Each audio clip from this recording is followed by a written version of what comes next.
Afinal, Platão era só mais um louco socialista?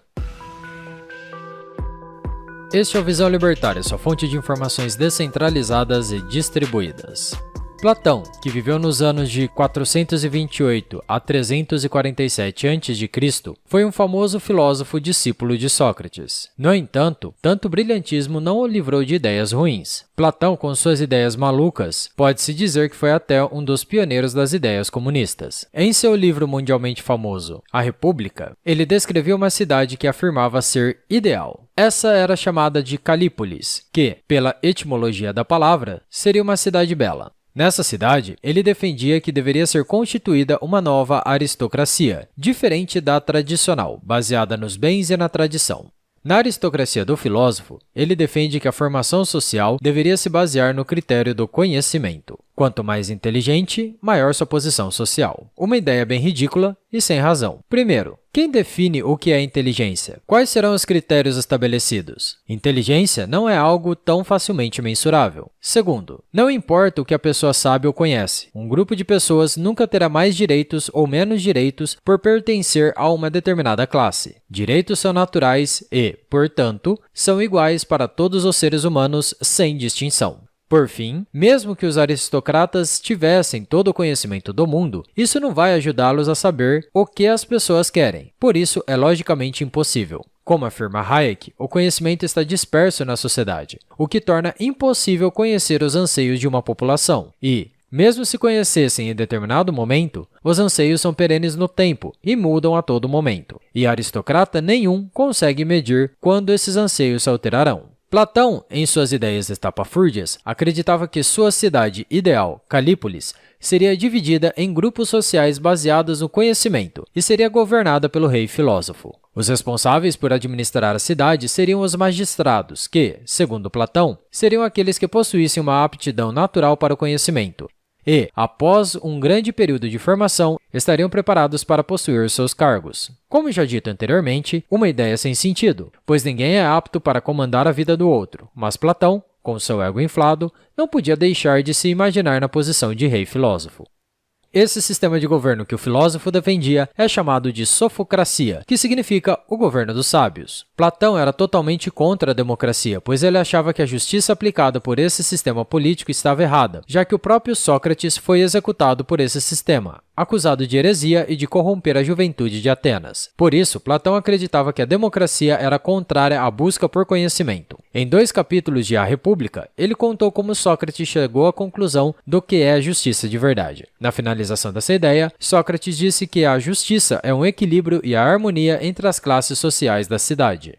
Após essa parte do livro sobre justiça, Platão começa a definir a sua ideia de cidade perfeita. Para isso, ele afirma que a cidade deveria ser dividida em 3 partes, ou mais precisamente, em 3 classes, e que a perfeição estaria na integração pacífica entre as partes. A primeira classe de cidadãos, mais ignorantes, um eufemismo para a classe dos burros, seria dedicada às atividades mais triviais relativas ao sustento da cidade, como o cultivo da terra, o artesanato e o comércio. No pensamento do filósofo, os responsáveis por realizarem os trabalhos dessas classes seriam aqueles que possuíssem na constituição de sua alma o feno, o ferro e o bronze.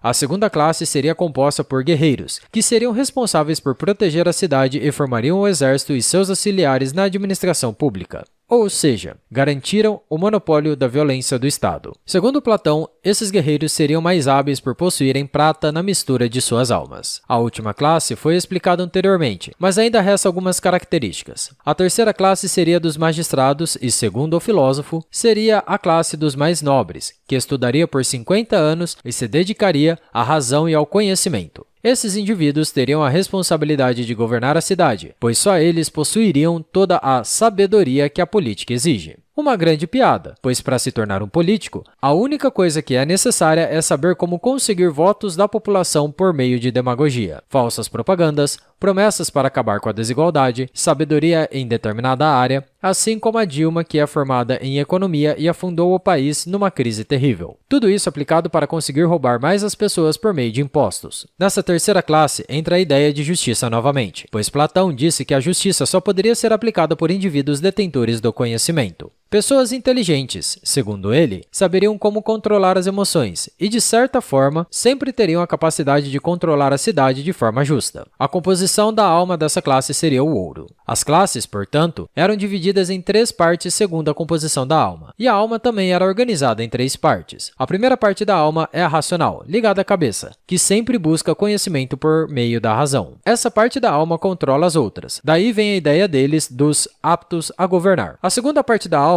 é a irascível, ligada ao coração, que possui os sentimentos e emoções.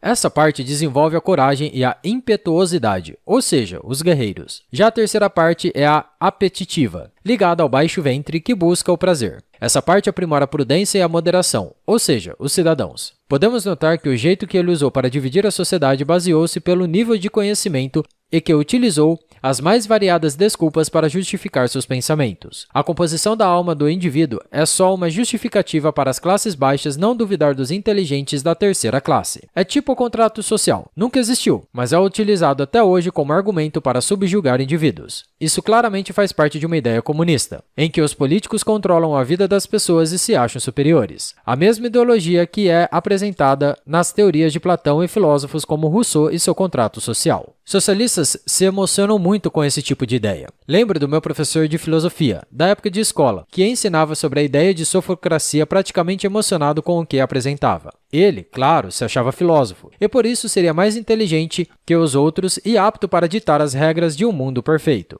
Tempos depois, vi no Facebook que ele era fã do Kim Jong-un e que tinha o sonho de morar na Coreia do Norte. Para ele, um paraíso na Terra. São ideias bizarras que indivíduos assim têm para achar que existem classes superiores de pessoas, capazes de mandar em todas as outras para tornar o mundo melhor. Não consigo ter certeza se é burrice ou inocência extrema. Mas, seja hoje, seja na época de Platão, o fato de que essa ideia de buscar um ditador sanguinário para chamar de seu não é nova. Platão só chamou o ditador de filósofo, mas hoje em dia há quem chame de gestor, ministro supremo, ativista de causas sociais e por aí vai.